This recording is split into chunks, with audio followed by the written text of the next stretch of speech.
అక్రమ దందాలకు రామకుండ పారిశ్రామిక ప్రాంతం కీర ఫట్రస్గా మారిందని బీఆర్ఎస్ పార్టీ నాయకులు కౌశిక్ హరి అన్నారు.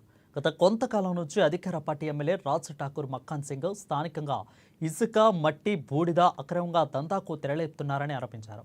ఇదే క్రమంలో స్థానిక అవసరాలను పక్కన పెట్టి తనకు నచ్చిన కాంట్రాక్టర్లకు, దూర ప్రాంతాలకు యాస్తో పాటు ఇసుకను కూడా తరలిస్తున్నారని అన్నారు. ఇక బూడిదను స్థానికంగా ఉన్న లారీల యజమానులకు ఇవ్వకపోవడంతో ఆర్థికంగా నష్టపోతున్నారని, ఇదే క్రమంలో లారీ యజమానులు జీవనోపాధి కోల్పోతున్నారని ఆగ్రహం వ్యక్తం చేశారు. ఇక అదేవిధంగా ఇక్కడ జరుగుతున్న అభివృద్ధి పనులలో స్థానిక కాంట్రాక్టర్లకు, స్థానికులకు అవకాశం కల్పించాలని డిమాండ్ చేశారు. ఇక్కడ అప్పుడున్నటువంటి పరిస్థితులలో అనేక హామీలు ఇచ్చి గెలిచాడు, అభివృద్ధి చేస్తానని హామీ ఇచ్చాడు. ఇవాళ అభివృద్ధి అనేది ఎక్కడా లేదు. 50 డివిజన్లలో 10 డివిజన్లలో కూడా వర్క్ నడుస్తలేదు. ఏ కాంట్రాక్టర్ పనిచేస్తలేదు. వీళ్ళని చూసి భయపడి పారిపోతాను, అధికారులు పారిపోతాను. అభివృద్ధి అనేదే లేదు.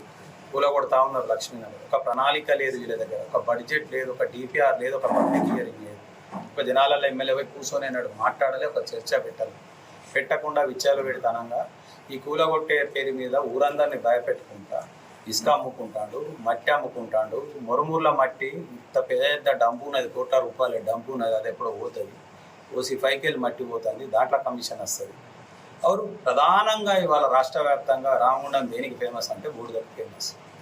ఈ బూడిదల ఇక్కడ ఉన్నటువంటి ఎమ్మెల్యే ప్రత్యక్షంగా ఎవరిని పని చేసుకోనియకుండా స్థానిక లారీలకు నష్టం చేసుకుంటా, స్థానిక వ్యక్తులకు నష్టం చేసుకుంటా, కాంట్రాక్టర్లతోటి బయటి కాంట్రాక్టర్లతోటి కుమ్ముక్కు అయిపోయి ఎన్టీపీసీని బెదిరిస్తాడా, లేకపోతే ఎన్టీపీసీ అధికారులకు వాటా ఉన్నదా, లేకపోతే బండి సంజయ్కి ఇలా వాటా ఉన్నదా? బండి సంజయ్ ఎందుకు భయపడతాడు?